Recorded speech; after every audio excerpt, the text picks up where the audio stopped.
Hi guys, welcome back to SRE Customs. I don't know if you guys remember when I had purchased this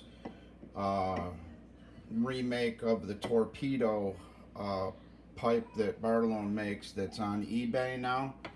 I took a gamble on it, and it was a gamble. I put it on an engine and fired it up and realized that I had misread the description, and it said silenced on it. So I cut it in half and welded it back together, and I took these. This is what's inside this pipe. So I want you guys to be aware of this before you buy it. I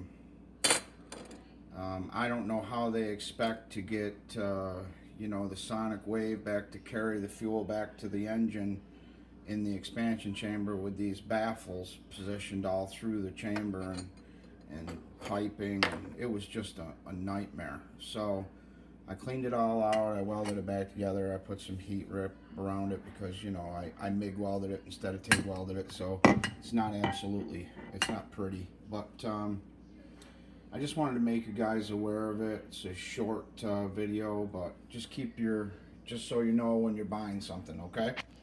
Alright guys, thanks, SRE out.